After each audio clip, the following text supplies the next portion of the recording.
Hi, kitty cats. Is spewing hate and discrimination on Facebook or X protected by the First Amendment? Nope. And you'd think our president and his cronies would know this, given they intend to govern this country. But your ignorance is their goal. All right, well, welcome everybody today. I am Amethysta Herrick. Hi, Matt. Thank you so much. I am an author and a podcaster. You can check all the links below for more information about me and the work that I do. My personal website you'll find is amethysta.io. All of my social media networks are on there, so you can follow me for updates on everything that I do. My professional website you'll also see come up is genderidentitytoday.com. All of my articles, my podcasts are published there, as well as work from other contributors. So if you like this content, I hope you'll consider subscribing at genderidentitytoday.com. You can get a subscription for as low as $2 a month.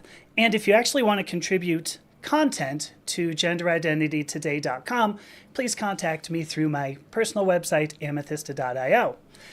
And then the last link that you will see there is actually a tip page that goes to coffee.com. If you'd like to send a tip, thank you so much. Send it as you see fit. All right, let's talk about hate speech in the United States. There are many people talking right now about the right to free speech. You'll see this all over, the right to free speech. You can see this in many of Trump's very foolish, discriminatory comments that he makes just on social media, even just, in press conferences. You'll also see this in Elon Musk's very ardent defense of censorship on his platform X. Mark Zuckerberg also recently made a decision to end fact-checking and hate speech monitoring on Meta properties. So that's Instagram, Threads, and Facebook. I also just recently saw a post on Substack praising Musk and Zuckerberg for inviting free speech to their platforms. I'm fascinated by this. There are also, in this past week, 2 executive orders that Trump signed. One is protecting children from blah-de-blah. So this is from being misled about gender transition. And then there was another executive order called radical indoctrination, etc., limiting federal funding to educational institutions. Now, I'm going to tell you flat out, what I see here is not free speech. I see a misunderstanding of the First Amendment to the Constitution. We have no right to free speech everywhere on the planet. So what I want to do in this live stream, hopefully it's not that long for what it's worth, because I know the last one went quite a while. So I want to show the verbiage of the First Amendment, and I want to talk about why the First Amendment got written in the first place. I want to talk about how the First Amendment would apply to social media and how the First Amendment would apply to executive orders. Now, I'm going to state as a disclaimer, I'm not a lawyer, right? I think anybody who's watching now probably knows I'm a scientist. So I'm not a lawyer. I am not an expert in constitutional law. I can, however, read. And the First Amendment is actually relatively small. So I think, my analysis can actually be quite valid. So this may take me a second. I'm going to try to show the web page. Is it going to work? Of course not. Give me 1 sec to make this thing work. And because it's me who's doing this, First Amendment. That's the one. Hey, I got it. Look at that. Okay. Hit done. All right, let me zoom in just a bit here. Oh, nope, that's too much. All right. Here is the First Amendment. Let me first of all actually acknowledge some people. Rebecca, thank you for being here. I do appreciate. Rebecca says we're fighting an uphill battle. The other side has no guardrails or ethics. Well, I'm not going to debate that. Zoinks. I also want to say hello. Let me see. So Rusty Nails says, yeah, we don't have the right everywhere, but it's their choice whether they want it or not on their platform. Stick around, Rusty Nails, because I'd love to get your feedback on what it is I say here. And also I'll say hi to Di. Hello. Hopefully that's how you say your name. All right. What I have here is just Wikipedia. All right. And maybe you go, wow, really, Wikipedia? Well, I think this is, easy enough that we can use Wikipedia as a source because it's the First Amendment. So I'm going to read it.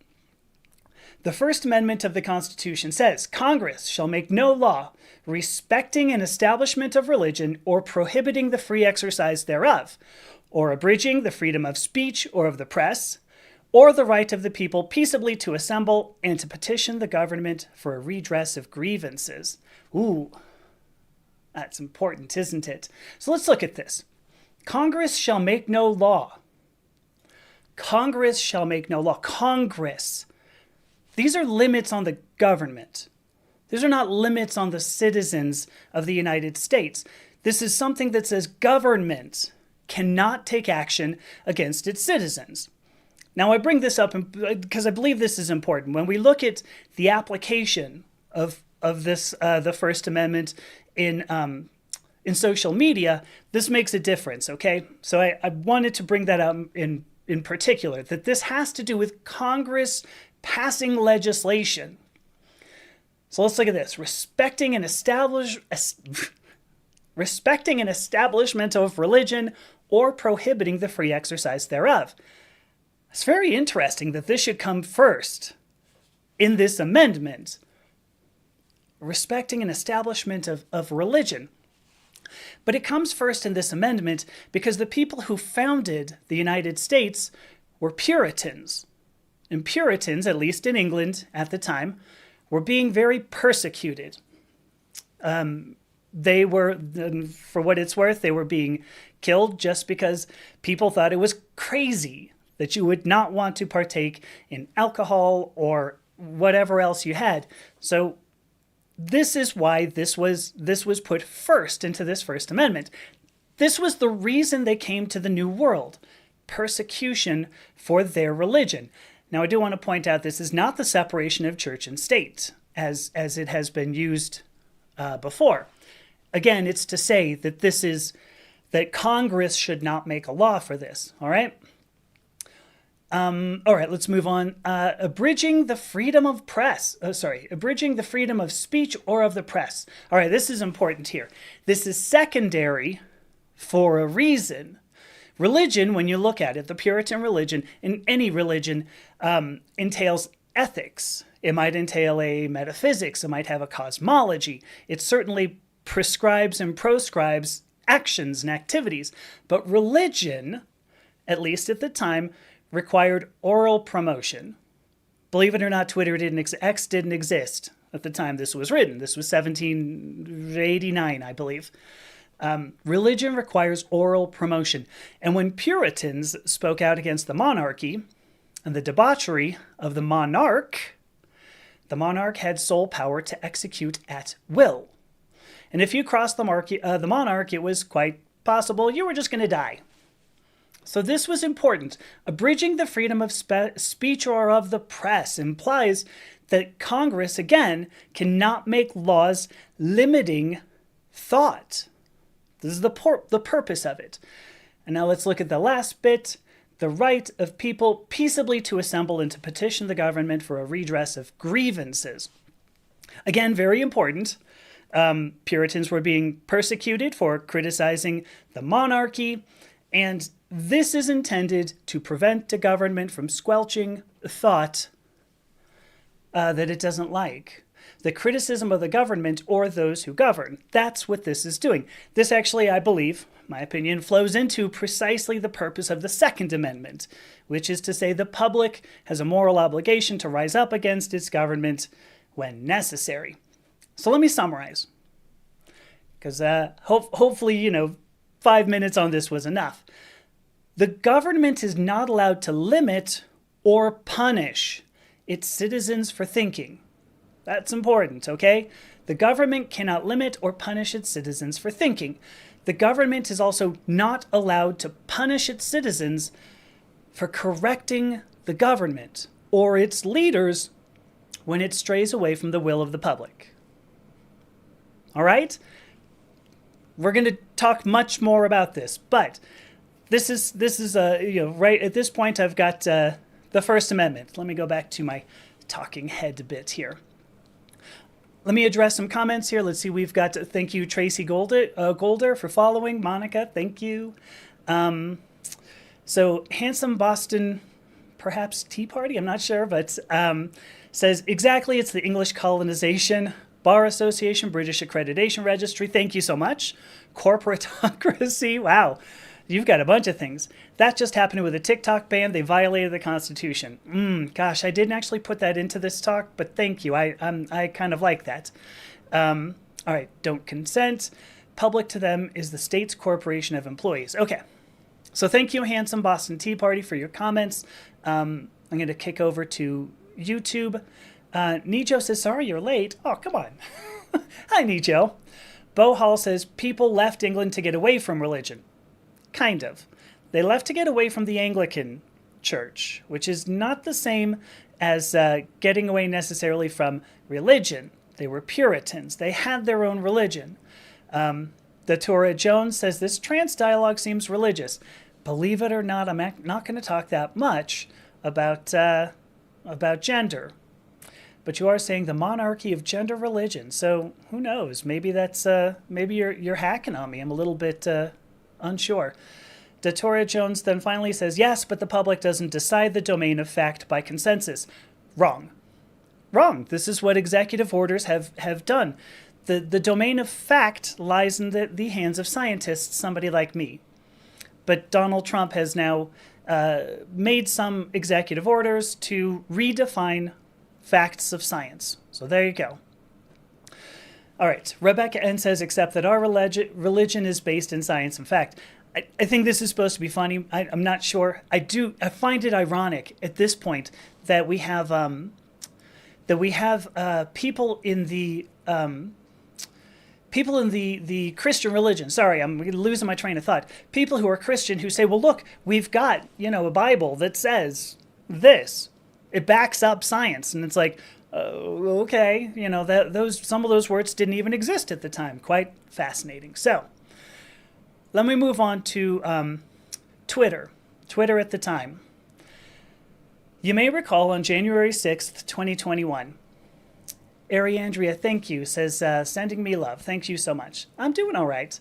Lucio, can I define a woman for me? I probably can, but presumably you're not going to be here soon anyway, so who knows. On January 6th, 2021, Trump supporters attacked the U.S. Capitol building. Trump was using Twitter to communicate with those supporters, and as a result, Twitter shut down his account. Twitter at the time faced criticism for limiting free speech. But again, I want to go back to 2 points about the First Amendment. It guarantees the government will not persecute thought against it. It does not guarantee a platform on which to express thought. So just because you have thoughts doesn't mean the government has to provide you with some place to put them. Twitter is a company. Twitter is not the government. Twitter had the right to operate as it saw fit. Twitter is a privately owned company, and I understand there is stock in Twitter. That's not what I mean. Privately owned meaning not owned by the government, which means it's not limited by the First Amendment.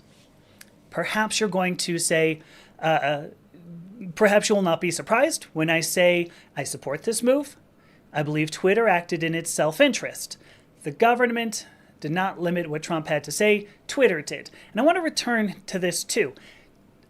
I will do it in a bit, but when Elon Musk bought Twitter, put out $44 billion of his own money, which probably got it from the government, his stated intent was to restore the right to free speech.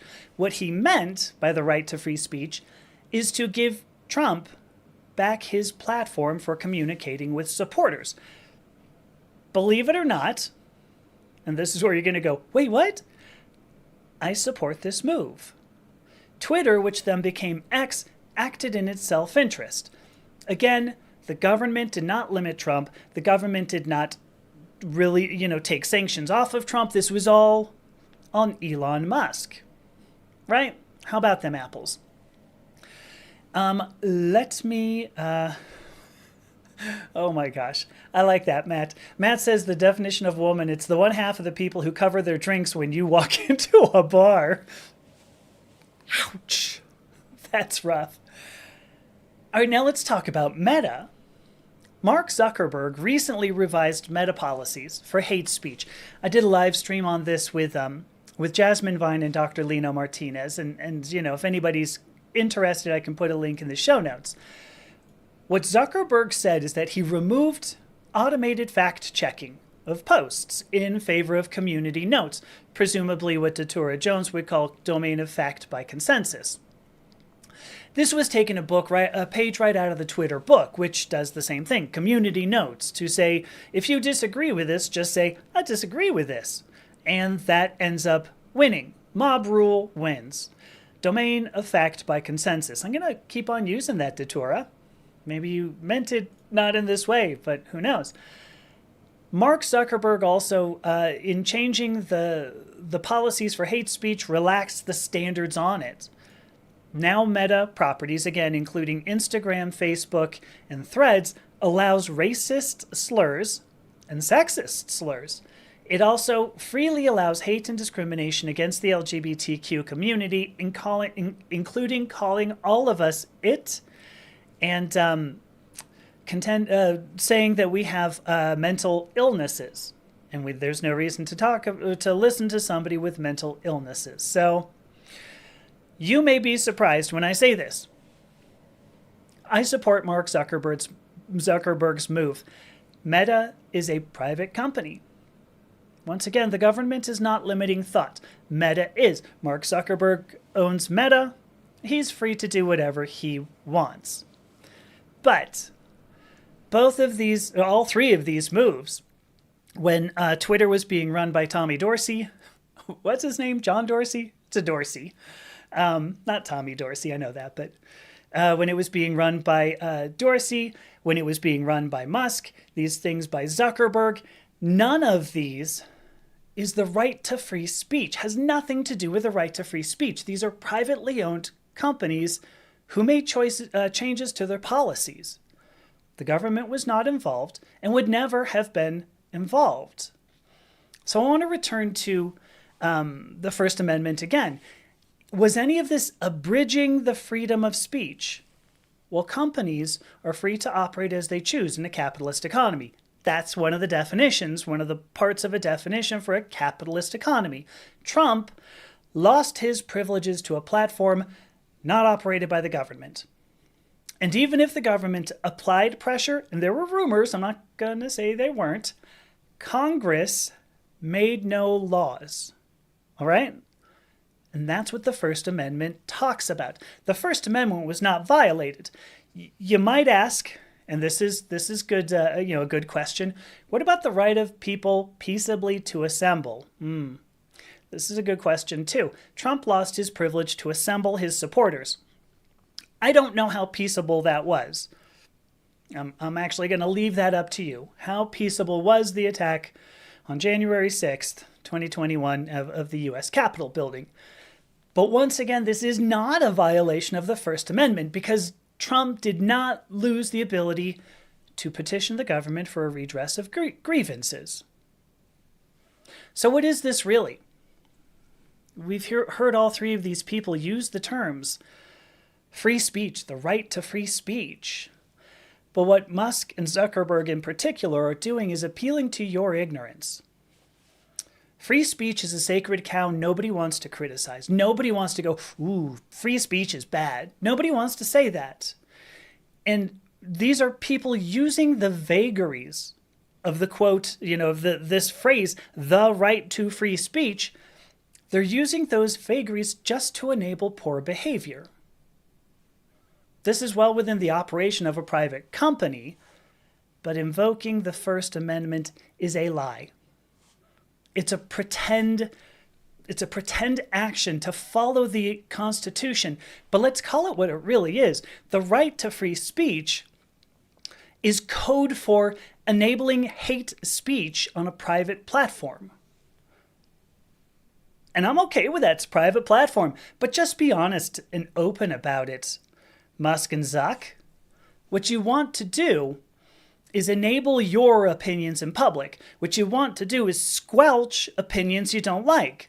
I wholly support your operations of your companies, but don't pretend you're doing this for my good. You've enabled your people on your platforms, including you, to run me off your platforms. You are not upholding a sacred cow. You are not doing something that is noble. You are not doing something pro-American. This is simply censorship by private institution. Pure and simple. And I don't know if you saw that. When I showed the page for the First Amendment, the paragraph right above it says, and I quote, I could show it, but I'm not going to. There is a common misconception that the First Amendment prohibits anyone from limiting free speech, including private, non-governmental entities. Moreover, the Supreme Court has determined that protection of speech is not absolute. Musk and Zuck, you're lying to us. You're just censoring people on your private platform, and that's your right. Let's look at executive orders, however. But before I do, let me look at some comments. Nijo, you're caught up. Good. Rebecca says, I'm right. No one is required to be truthful. They have the right to be stupid. We certainly have the right to be stupid, right? Nijo says, I think there needs to be a distinction made between what is hate speech and what is harmful speech, and subcategories with them with what should and should not be allowed. That's an interesting point. It is one thing, Nijo continues, to express one's feelings honestly in a non-harmful way. It is a different thing altogether to use your voice and opinion to attack others. I do agree with you. No one wants to say free speech is bad. Heck, I'll do it. Free speech is a terrible thing. Here's a few reasons. This is Nijo continuing. Allows the spread of dangerous misinformation, false information about vaccines, climate change, elections, or public safety. Misinformation spreads faster than truth. People die because of bad information. Agreed. And Matt is actually saying something similar. These huge social media platforms should have different rules than most private companies. I don't know. Are you going to extend that to the New York Times? Are social media platforms, are those the press?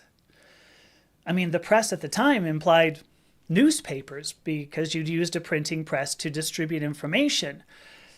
Should they be held to different standards? Probably, but it's hard to say. Nijo goes on to say extremists use free speech as a shield to radicalize people and promote violence. Yeah, it's a ridiculous sacred cow that we don't want to attack. And so it does allow extremists, and I would actually include like Musk and Zuck in that, as extremists using free speech as a shield to radicalize people. In which case, Nijo actually is number 3 there. Nijo says, lets the rich and powerful control the narrative. Very true. So true. None of this, and then actually here's a great point. Not the most truthful narrative, just the most well-funded. Oh, that's true, isn't it? But what did I say? The First Amendment does not guarantee a platform. The First Amendment guarantees only that the government will not limit your speech. So let me see. So Matt now says New York Times vets people before they can use them as a platform. Good point. TikTok and Facebook don't. Good point. All of this is true, and I don't disagree with anything that anybody has said here. I will say calling it the right to free speech is a lie. It's just a lie. Should we be able to limit misinformation? Should we be able to limit hate speech? Yes, absolutely. Does it happen? Unfortunately, no. And I'm not really sure what to do about that. That is an ancillary concern to me, because really what we're talking about here is not the right to free speech, but rather the right of a company to enable jerky people.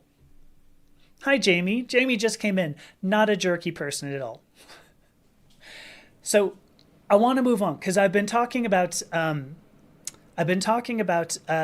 First Amendment. So now I want to jump to these executive orders. There were 2 executive orders I want to talk about. Let me see if this is going to work. Oh, it did. All right. Here we go. First of all, I am in the executive order labeled Protecting Children from Chemical and Surgical Mutilation. So glad this exists. I'm going to go down to section 8C. By the time you get here, most people have stopped reading because they're like, this is the most ludicrous thing I think I've ever seen. All right, section 8C. This executive order intends to prioritize investigations and take appropriate action to end deception of consumers, fraud, and violations of the Food, Drug, and Cosmetic Act by any entity you can read. I'm not sure I even... that may be misleading the public. Prioritize investigations and take appropriate action to end deception of consumers. So any entity that may be misleading the public. But not just misleading the public. It's about long-term side effects of chemical and surgical mutilation. I have had a few people reach out to me. Ooh, Bill, I want to answer that question. Stand by on that if you would. Matt, please leave that question up. So I've had a few people reach out to me and say, are you an entity that may be misleading? Like, would I fall under this? Am I an entity that may be misleading the public about long-term side effects of chemical and surgical mutilation? It's not clear, but possibly. Maybe I am. Will the government come after me and tell me I'm now unable to speak to some of the things that I do? I don't actually know. I wish I could tell you. Now I'm going to move on to a different executive order. This one, ending radical indoctrination in K-12 schooling. Radical indoctrination. Watch out for that. All right, in section 1. Now I'm going to have to find this. Imprinting anti-American, subversive, harmful, and false ideologies on our nation's children. Here we go. Not only violates long-standing anti-discrimination civil rights law in many cases. So here we go. Subversive, harmful, and false ideologies. What are we talking about here? Well, we're actually talking about, first of all, this thought. Ideology is a thought. Where did this thought come from? Did it come from the government? Or did it come from its citizens? Came from the citizens. Because what he actually wants to limit is anything that he calls woke. Now you'll notice he's making... if you look down here, my administration will enforce the law to ensure the recipients of federal funds comply with all applicable laws prohibiting discrimination. Goes on about Title VII of the Civil Rights, I can't count apparently in Roman. Title VI of the Civil Rights Act of 1964. Title X, FERPA, PERPA, all these things. It pretends to invoke anti-discrimination laws. But again, where did this thought come from? The thought didn't come from the federal government. The thought came from the people, all right? If the government steps in to limit me in the things that I talk about, or to limit education through funding, guess what? This is a violation of the First Amendment. This would be abridging the right to free speech. This would prevent the peaceable assembly of people, which, guess what, is us. This is a peaceable assembly of people talking about things here. It would abridge the right to that. You might even say it abridges the right to the freedom of the press, because I'm talking on TikTok. Presumably this is the press. Am I a journalist? I'm moving on. But this would prevent petition of the government for redress of grievances. These are executive orders. These are things that came from Trump, okay? Elon Musk, Mark Zuckerberg, I'm not going to be able to do anything about you two. Donald Trump, we should be concerned about this. So what do we need to do here? I can't believe it. I still went half an hour. I wanted this to not to be quite so long. All right, let me see what I got here. Bill, okay. Jamie makes a great comment. Ambiguity is the enemy of good lawmaking. Absolutely. Laws should be, at best, it should be objective. Has no concern about the type of person, has no concern about the actual situation. It should be objective and yet flexible. But that's why we have the judicial branch of the government, right? You know, when the legislative branch, which is not always made up of intelligent people, not always made up of people who are lawyers, not made up of people who know everything in the universe. That's why we have a judicial branch that will well, at the end of it, redress grievances about the legislative branch at that point. So, all right, Nijo now says, C is fun. Does that include cosmetics and shit? Like, does that mean no more beauty ads on TV and YouTube? So unsure. So unsure. I mean, I wish I could tell you. That's what I'm saying. You look at this and you go, oh, this could include a lot of people. Like, I'm a little bit concerned about that. All right, so make no mistake. Here is my summary of what I'm going to say, and then, Bill, I swear I'm getting to you. Make no mistake. Trump, Musk, and Zuckerberg want you not to understand this. By perverting the meaning of the First Amendment, they enable censorship. By pretending to be our protectors, they become aggressors that we've willingly let through the front door, like early vampires who had to ask for permission to enter in. I'm sure you've seen The Lost Boys, same thing. Do they know that they do this? God, with Trump, I sure as shit hope so. He's president of the United States. I hope he's read the Constitution. I hope he's read the Bill of Rights. I hope he knows something about this. Musk and Zuck, God, maybe not. But Zuck spoke to Congress not that long ago. It was 4 or 5 years ago? Perhaps they both have very short memories. Elon Musk is South African, you know. Long history of perhaps not respecting individual rights. So what do we do here? Here are my recommendations to you. Please leave X. Please leave Meta Properties. Those are two things. If you don't want to be censored, don't use the platforms. I also recommend you speak out about private citizens being squelched by the government. Private citizens or companies, because if you're going to do beauty ads, those are companies, and we should speak out about education also being squelched by the government. There's a reason why federal funding cannot be used to change curriculum. Because if it did, then every 4 years we'd change everything that was in curricula, and educators don't do that. So I will just sum up by saying this. Don't fall for lies from people who demonstrated that they don't understand what they're talking about. All right, that was everything I had. God, still 32 minutes. I thought it was going to be like 10. So I apologize. Bill, I've made you wait. What are my thoughts about circumcision? I will say two things.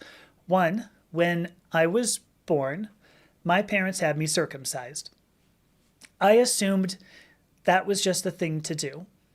And so when our son was born, we also had them circumcised. Because I thought it was the right thing to do. Now I don't. Now I think, it's not enabling much. And also, my kid, if there's somebody who ever hears this that knows now that you're circumcised, sorry about that. Maybe I want to keep that private. So those are my thoughts.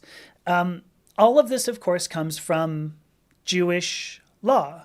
And many Jewish stories in the Old Testament. I mean, there's an interesting, story where the Hebrew God, right, comes to the Jewish God, comes and says, "Look, I want you to circumcise not only yourself, but everybody in your community." Right? Ouch. That meant adults. And I believe I'm trying to remember exactly what it says, but there were some people who spent, a week recovering from this, because that I would consider, genital mutilation. So, Bill, thank you for appreciating my honesty and courage. I will tell you this. So I no longer have those parts, okay? I don't have to look at them. I don't have to care about circumcision on myself because I had an operation. Those are gone. I now possess a vagina, which, there you go. I think I'm actually just going to say, yay, on that. I would not recommend it at this point, especially because there were not a lot of hygienic reasons today to do it. You can look at a lot of Hebrew law, especially a lot of stuff that's in Leviticus, Exodus and Leviticus. These are purported to have been written by Moses, right? So this codified all of Hebrew law, at least at the time. And some of this was due to hygiene. Like you can go and say, there are laws against eating meat of the cloven hoof, which is actually, had to do with pigs, because pigs were considered unhygienic. So don't eat pork. This is where pork comes from. But there are lots of other laws that are in Leviticus, written down in Leviticus, including having sex with a woman while she's menstruating, whether or not women should go somewhere else when they are menstruating. I'm trying to think of some other ones. There are also laws that state very clearly, don't have intercourse with children. In particular, actually, it calls out boys, which I find interesting. So, in any event, there were a lot of things in Hebrew law that have now made it through to Christian tradition. But I don't think that there's a good reason for them to have sat there, to have continued through this. Bill says The Final Cut is a I'm sorry, Bill. The Final Cut is a fantastic book about the subject. Thank you. I'd be curious to read that one. That sounds fascinating. Bill also says I'm very knowledgeable on the subject. When I was in high school, there was a class, and it was an elective. Not everybody had to take this, because I grew up in Los Angeles. So it was the 1980s when I was in high school. But there was an elective class called the Bible as Literature. And so the idea was to read, I think we only read the Old Testament, or maybe we read portions of it. But I've read the Bible because you really should do that. If you're going to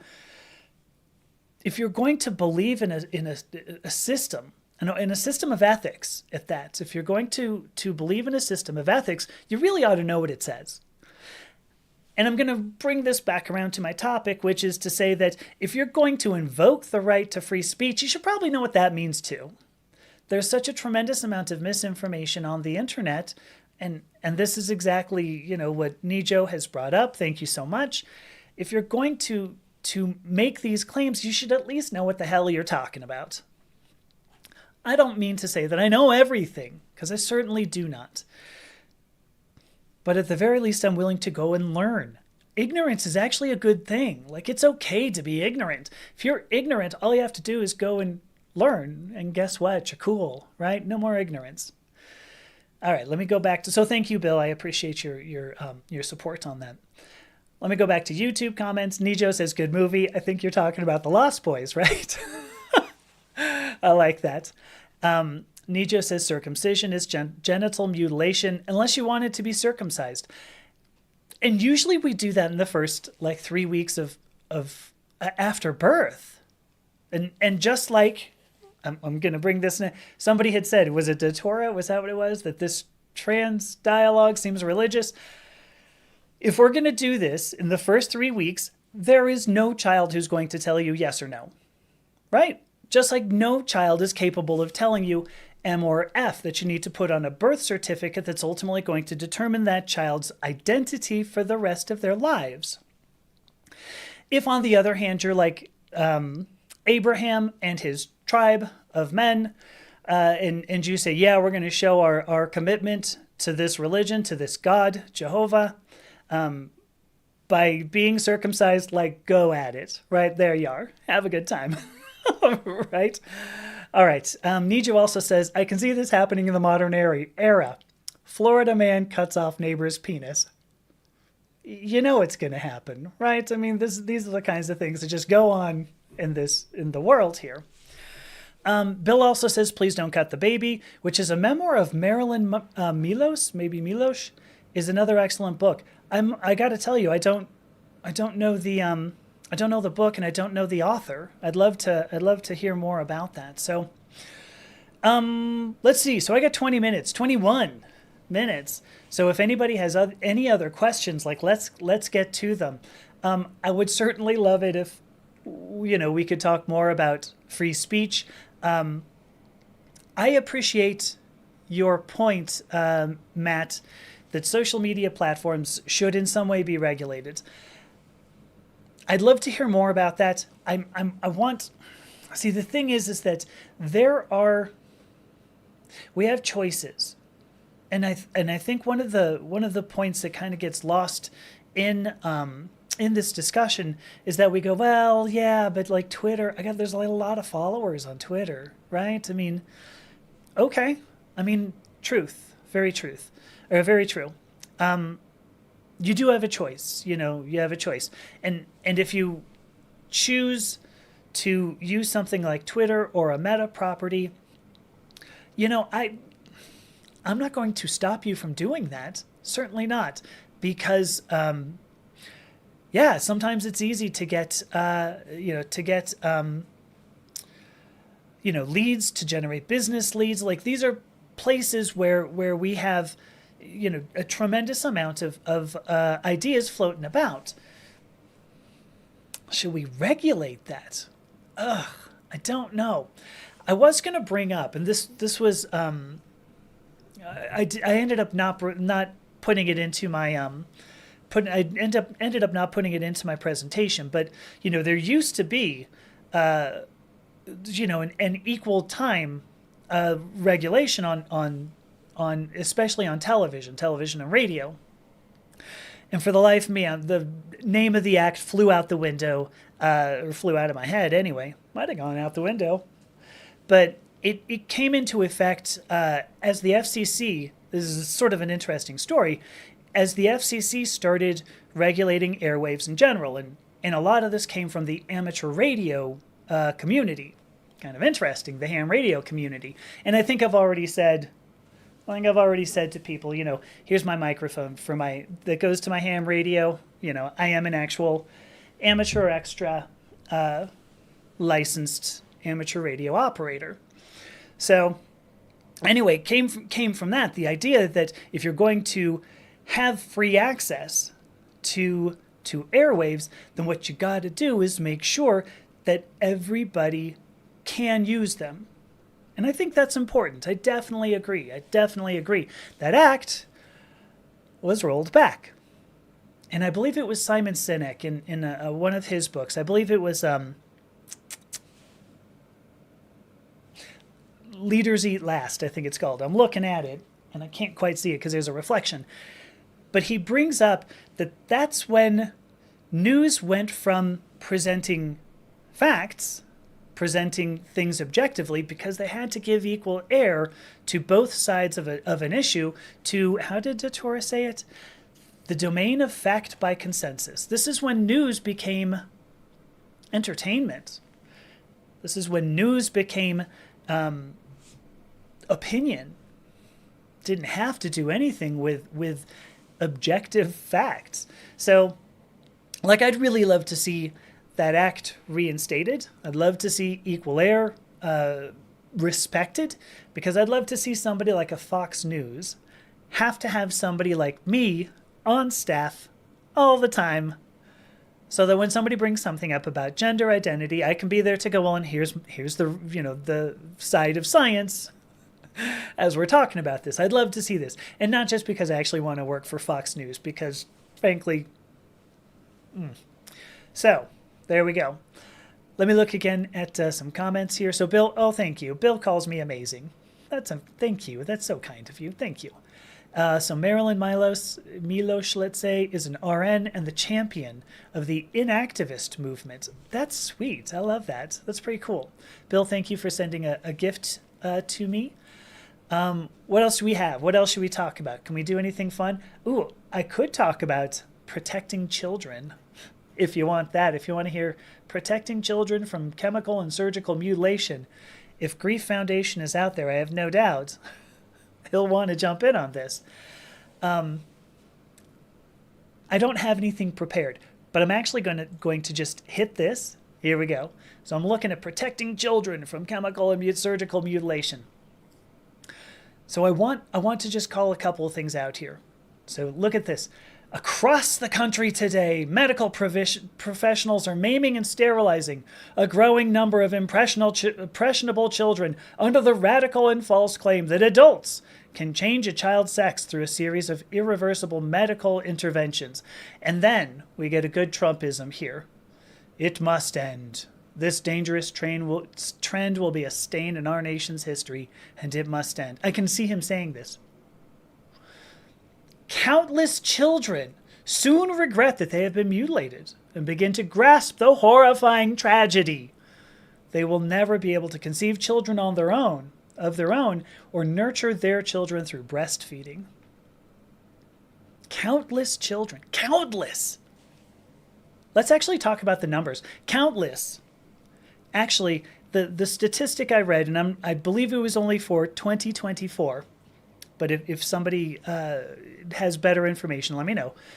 In 2024, there were fewer than 5,000 children who went to, in the United States, who went to medical professionals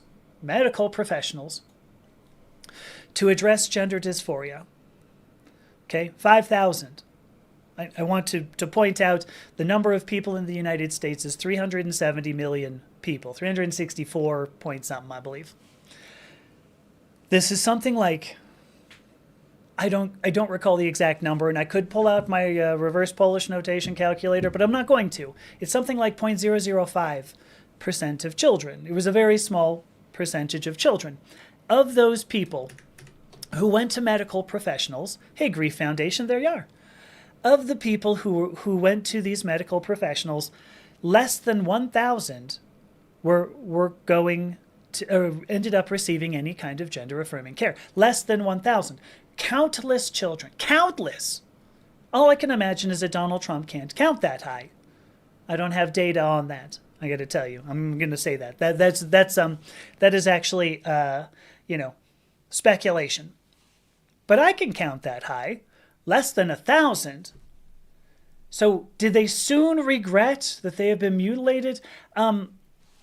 Gender-affirming care has one of the greatest regret rates, one of the best regret rates in all medical treatments. All medical treatments. It's an interesting. I've got a statistic here. So in the largest study that I know of, at least to date, which was done by UCLA, and the results came out, I believe, in 2022, if I remember correctly. They surveyed something like 30,000 transgender people. It was close, 28,000, I think it was. And of that, they found that 94% either experienced greater quality of life, or at least a little bit better quality of life. Less than 6%, because it was 94 point something or another, less than 6% either said they did not have their lives did not improve, or their lives got worse. Now, another little ancillary statistic is that more than half of those 4.6%, 6 point some or another, a little more than 5%, more than half of those people had regret largely because of social pressure, not because they regretted being mutilated or whatever. It was because they had to exist in a social environment that didn't support them. And many of those people, we don't have data, but presumably many of those people, I don't have data right off the top of my head, if they got out of that social environment, may have gone back to gender-affirming care. We don't know. Something like 5.4%, okay? 5.4%. Now maybe you go, wow, 5% is still way too much. Okay, let's talk about knee replacements. I don't know how many knee replacements. Let me actually get off of the text here. I don't know how many people get knee replacements and how many people here know much about knee replacements. We are talking about as much as a 45%, depending upon the study that you follow here, 45% regret rate.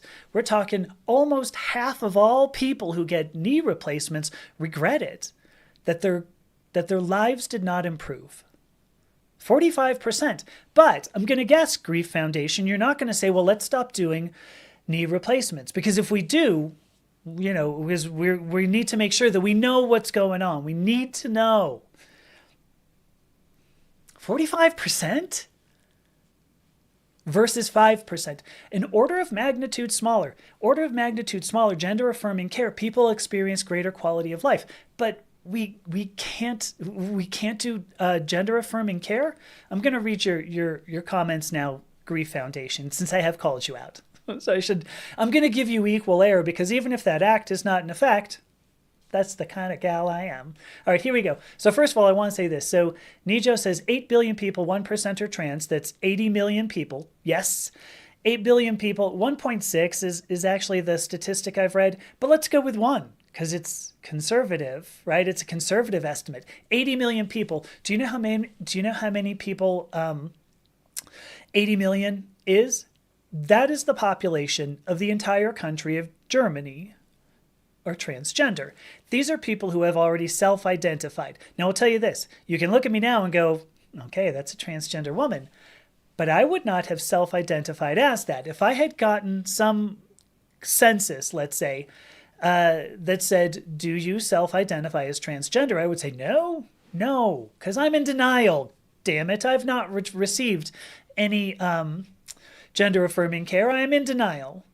I think that 1.6% is still very low, because you have to ask people and they have to agree that, yes, this describes me. So of 80 million trans people, 1% detransition. So that's 800,000. Sure. 800,000 detransition, or 0.1 of them detransition because they realize they aren't trans. That's 800 people. Whew. So let's recap here. Out of 80 million people globally, we're talking about 800 people who have detransitioned because they went, yeah, gender affirming care is not for me. Nijo, I think I don't know all of your statistics. Let's say they're right. 800 people. So Grief Foundation, here we go. Told you I would give you equal air, and I'm running low on time. So where does it go? Grief Foundation says there are regulations surrounding medical claims that are separate from 1A. I'm sorry, I'm not sure what 1A means. You can't claim to cure cancer, for example. No? I mean, I don't know how much chemistry literature you've read through.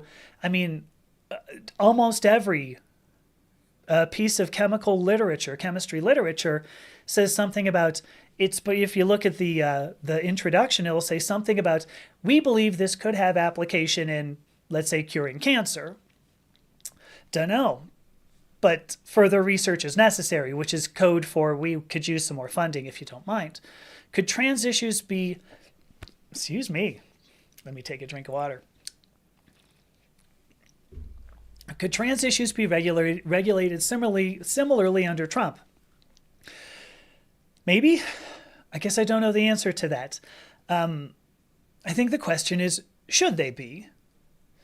Again, if we were going to look at every medication and every natural product, every synthesis of every natural product, every drug that has come out, their efficacy at curing cancer has been extremely low. And we're even talking about oligonucleotide type things. I have a former chemistry student of mine, who now works at a company that makes oligonucleotide drugs for attempting to address things like leukemia, a form of cancer, right? But none of those has had very good efficacy. Their statistics are very good efficacy. Is 95% not good efficacy? The difference here is that we want to cure cancer. Everybody goes, oh, we should cure cancer. Yeah, let's cure cancer. We should totally cure cancer. Cancer's bad. But there are people, religious people typically, who don't think it's right for me to be wearing a skirt. Because some doctor looked at me when I was born and said, oh, well, you clearly should have identity like this for the rest of your life. That is not based on science. That is not based on science.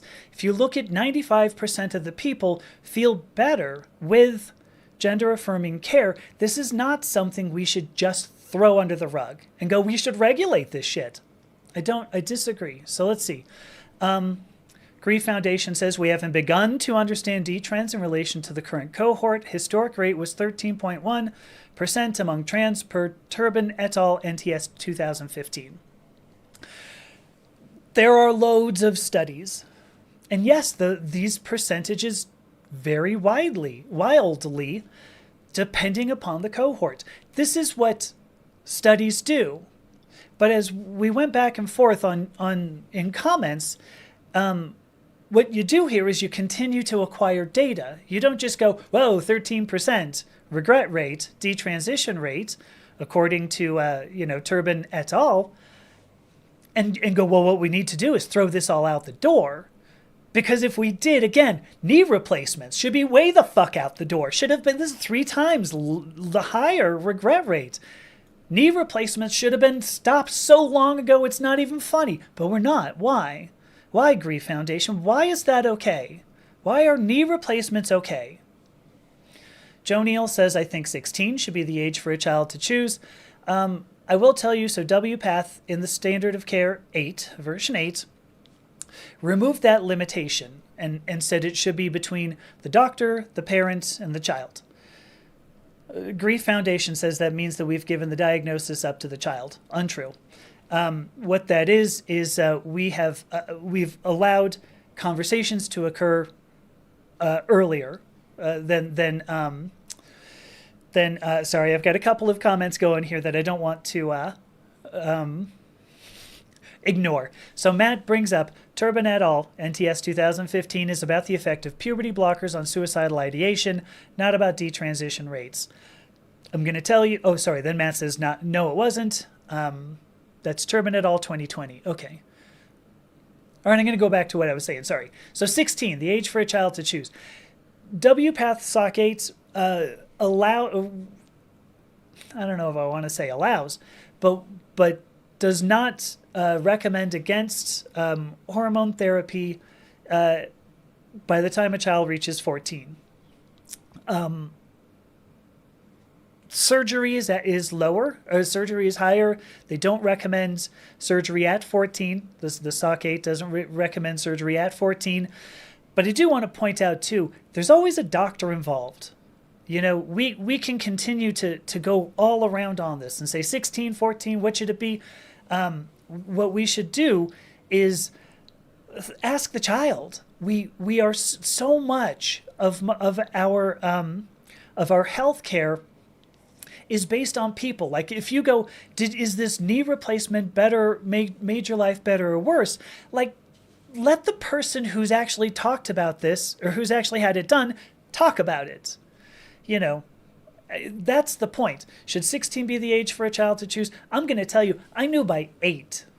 That's fucking half, all right? By 8, I knew I was going to do this. By 10, for sure. By the time I was 12, no doubt. By the time I was going through puberty, I thought I was going to, well, you know, I had a few attempts, all right? If I had had gender-affirming care at the age of 16, maybe my life would have been a lot better. Do we really want to limit this? I believe no. Or at least let me have explored it. So, all right, let me see. Jesse says, nobody has any business in my healthcare but me and my doctors. Totally agree. What politician knows your state? What politician is as good as your doctor to determine what's wrong with you? That being said, because I know grief may bring up, oh my gosh, that's quite a few things here. So let's see. So grief may bring up the CAS report, because I know you have loved to bring that up. The CAS report says, well, we use actual quantitative data. Quantitative analysis is always better than qualitative analysis. We don't really give a shit. If you feel better, it's whether or not your doctor believes you should feel better. That's quantitative data to the CAS report. I'm finding that's, not at all even close to truth. I mean, that's not evidence-based. That's nothing. What would a doctor know necessarily about how well I'm doing? We should, science, I'm going to go back to science, okay? Science is about observations. It's not about a doctor's opinion. Is the child happier?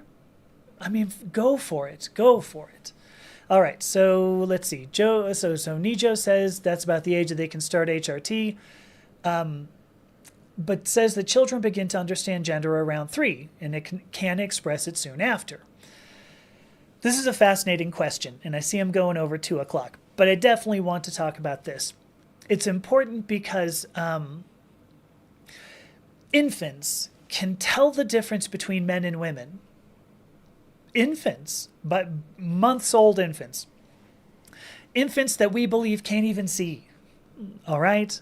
Infants can't even see, but they can tell the difference between mom and dad. And maybe you go, well, yeah, mom and dad, right? Kid sees mom all the time. No, kid can tell the difference between people who look like mom, other women, people who look like dad, other men. Kids can tell this. Infants. We certainly can understand it around 3, and we certainly express it, I would say, by 3. So there you go. I'm going to keep going here. Survey of trans people not looking for detransitioners. Okay, Joe says they legally can start that, or it makes the most sense medically. So Joe, there are no legal regulations on this at this point. WPATH makes recommendations. WPATH is not a legislative body. WPATH is filled with scientists, including medical and mental health professionals. All of those recommendations are just that, recommendations that were based on at least 50 years worth of data. The first one came out in 1976. We're almost close to the first standard of care. So there is much more data around this. I mean, some of this goes back to the turn of the 20th century, early 1900s. Some of it was destroyed by Nazis. But there's a lot of data around this. Lot of data around this. Bo Hall says, I imagine the regret rates of people voting for Donald Trump is far greater than the rates for transitioning. I wanted a mic drop there.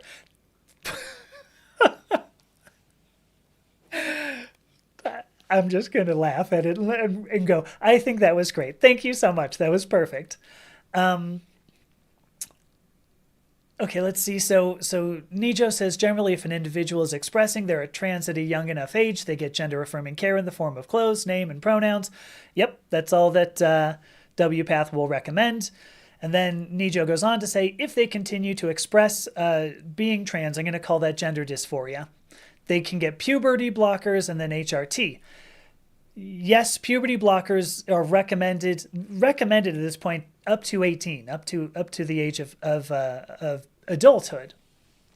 Although in some cases, WPATH will recommend younger. Now, I will say WPATH doesn't mean everybody. They say that everybody should be assessed individually, which, by the way, is kind of what medicine does, right? You go in and your doctor doesn't go, well, hey, you're a white transgender woman. I figure you should have this much potassium in your blood.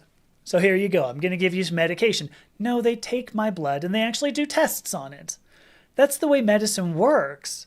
The idea that we should start legislating anything about medication, about medicine that doesn't address an individual patient is foolishness. Nothing more than foolishness. So let me see. Grief says, I don't dispute historic regret. I just don't think we know a lot about this cohort. So I'm going to tell you, I'm going to tell you, Grief, I'm in the cohort. Right? I think I know some of this. Maybe you personally do not know a lot about this cohort. WPATH has been made up of somewhere around 10,000, 15,000 members over the course of its 50-year history. 20,000, I'm forgetting the exact number, and maybe I'm wrong. At the moment, it's somewhere around 3,000, and most of these people are transgender. If you're telling me I don't know enough about myself, I'm just going to call you wrong. Period.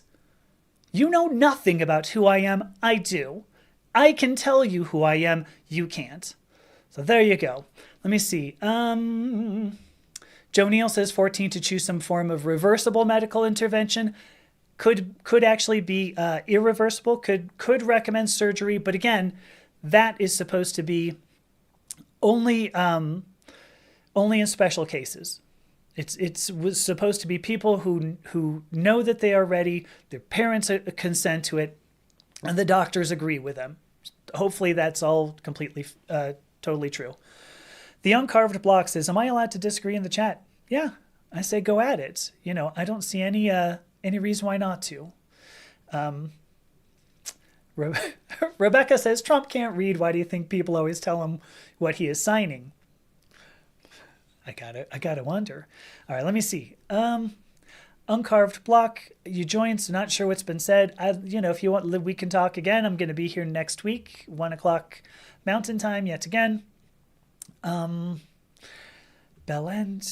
are you British? Let me see. Canadian. Joe Neal. Okay, sorry. So here we go. Joe Neal says, gotcha. Thanks for your answers. Yep. State legislators could set ages for medical intervention. No.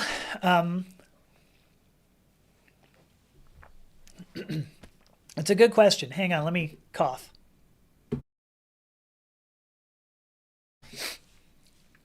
Tennessee in 2023 actually set not ages, but definitely talked about medical intervention. And that actually has just gone to the Supreme Court. That's United States versus Grametti. Had to do with Tennessee, with a Tennessee state bill limiting gender affirming care, but only for people who are receiving gender affirming care to affirm a gender that doctors thought that the state legislation thinks the person should not have. So state legislatures should not be able to. There are a couple of reasons for that. The first one should be the 14th Amendment, which does say that all people should have equal protection under the law.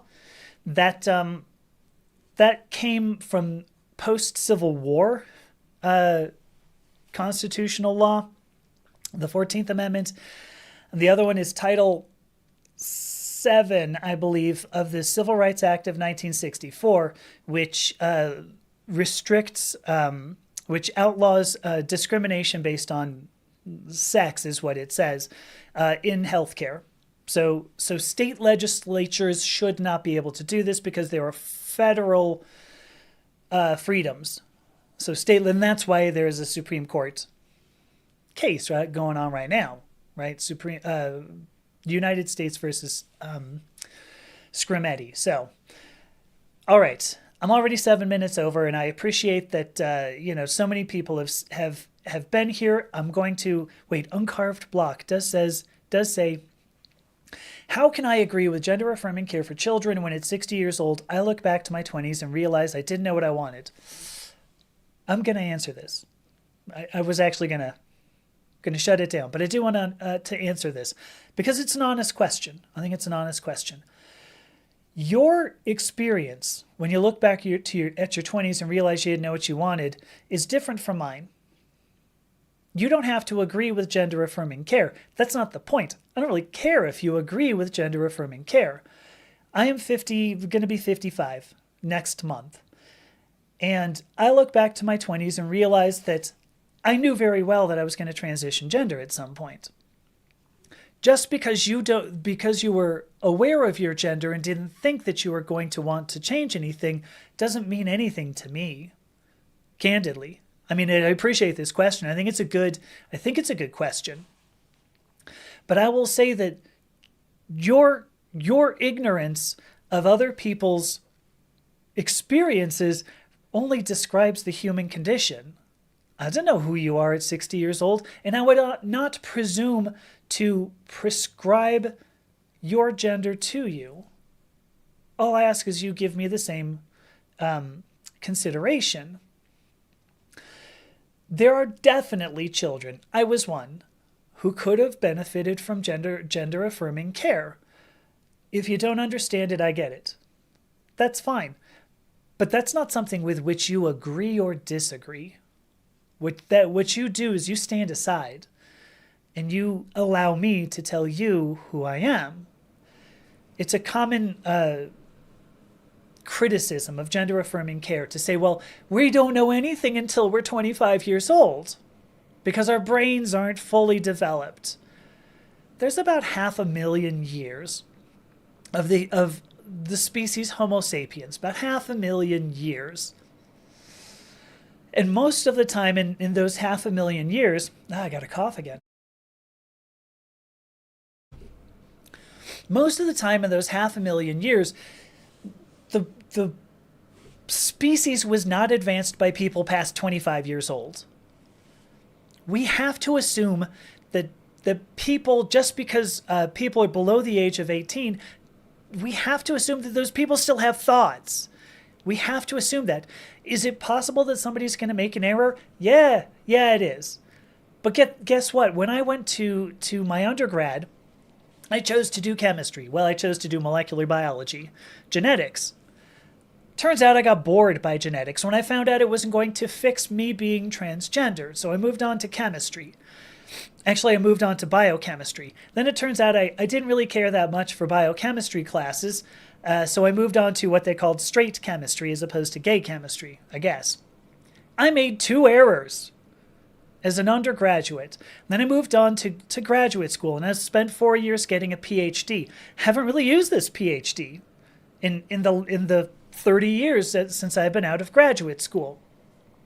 Was I qualified at that point to make decisions about my education? Or should the state have come in and legislated what I did? You have to assume people, children are humans. Children have thoughts, children have opinions, and just because they're young doesn't make them dumb. Finished. I've answered that. All right. There's a whole lot of more stuff going on here. Did the Cass report debunk the claims of suicide rates? I don't remember seeing that in the Cass report, for what it's worth. And I guess, there you go. Can also be claimed with kids with the same comorbidities are subject to the same level of suicide without being trans. Same comorbidities. Catch you next time. Okay, let's see. Nijo says the Cass report didn't debunk suicide risks. It acknowledged the trans youth face severe distress, but questioned long-term data. So long-term data, once again, shows somewhere around the order of 82% of the transgender community either experience suicidal ideation or attempt suicide. I'm in that 82%. Nijo, I don't know if you want to tell you whether or not you're in that 82%. 82%. The very worst suicide rate globally is 0.05%, and that's in Greenland. And maybe you should, there's a reason for that perhaps, because it's, very cold up there. Maybe people go, this is a good way out. 2 orders of magnitude, I'm sorry, 0.5%. I got that wrong. 2 orders of magnitude greater in the transgender community alone. There's a reason for that, and we should not throw it out. I don't know, the Cass report does very little to debunk much of anything. Once again, I'm going to tell you the Cass report is based on quantitative data that ultimately does not describe the experience of a patient. So, all right. Joe says, read yours. What does it say? Oh, here we go.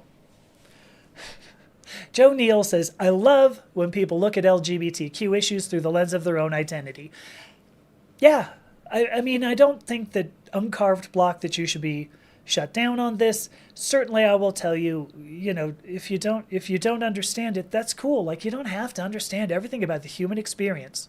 There you go. All right. It is 2:13 now. I usually intend to go for an hour here. You can see I'm already coughing a bunch. I love that all of you showed up. I'm so happy. Oh, shoot. I was about to shut it down. So Nijo says, yes, in the 82%, made a few attempts. I'm sorry, sister. It's so common. When I've brought this up, I don't think I've met anybody who was not in that 82%. Like, there's 18% that I apparently have yet to meet. I don't know why. All right, so what I intend to do here is shut it down because, my gosh, I so appreciate all of this conversation. I'm going to say thank you again to Matt for being a great moderator, both on TikTok and on YouTube. Nijo, thanks so much. Grief Foundation, you keep me honest, and even though there are times I go, thank you very much. Everybody else who has contributed, Uncarved Block, Joe Neal, I'm going to miss somebody here, I'm sure of it. Oh my gosh, mainly because my chat ran out. Anyway, thank you so much, everybody. I will be back next week, and I'll give you a big heart right here and say thank you again. See you next week. Oh, hang on. I got to do my talk soon. Bye.